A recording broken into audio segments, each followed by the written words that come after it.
Hello， 朋友们，一篇视频教会大家全屋清洁各类抹布应该怎么选，以及不同抹布的正确使用方法以及使用场景。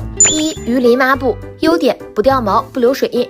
如果说它不好用，那一定是使用方法搞错了。正确用法是抹布全干或微微潮湿的时候用，可以擦一切镜面或者反光的东西，堪称是水印橡皮擦。像这种自然晾干后有水渍的玻璃杯，用它干擦后非常的干净。也可以用鱼鳞抹布给水龙头抛光。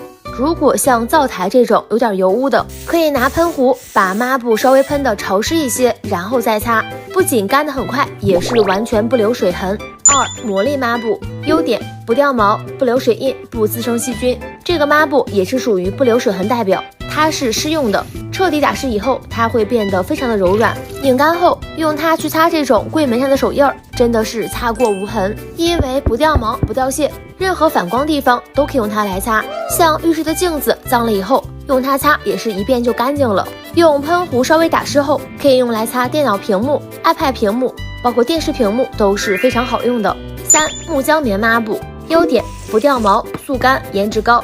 木浆棉抹布的图案很丰富，挂在厨房里真的很好看。刚买回家是硬的，但是遇水后会变得很柔软，用来擦脏的台面真的是很好用。如果脏了，可以挤些洗洁精，轻轻搓一搓就干净了，而且干的也很快，硬硬的，不会发霉，也不会滋生细菌，因为很漂亮，随手可以用来当杯垫、隔热垫也特别的合适。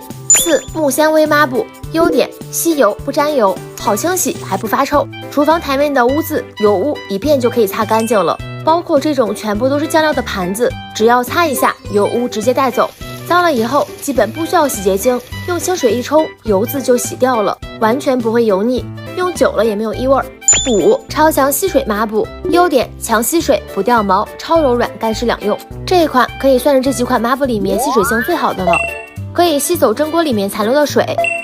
像这样搭到水槽边，可以用来代替挡水板，洗完碗顺便擦擦手，吸水效果真的是非常的明显。这个抹布的纤维细度是头发丝的1/200，因此可以轻松带走细小灰尘，同时超级柔软，像擦桌子、擦家具，手感很好，还不掉毛。又因为特别厚实，隔热还防烫，在抹布晾干的情况下，柔软到可以擦眼镜、擦电子设备都是没有任何问题的，也不会掉毛。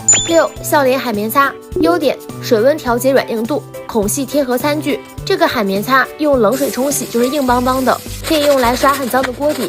神奇的是，只要泡进温水里，它就可以变软，像是杯底干掉的咖啡渍，几下就可以擦干净。把筷子放进眼睛里，捏紧后来回擦几下就干净了。小嘴巴这里呢，正好可以用来擦勺子，干了以后又是硬硬的，不会滋生细菌。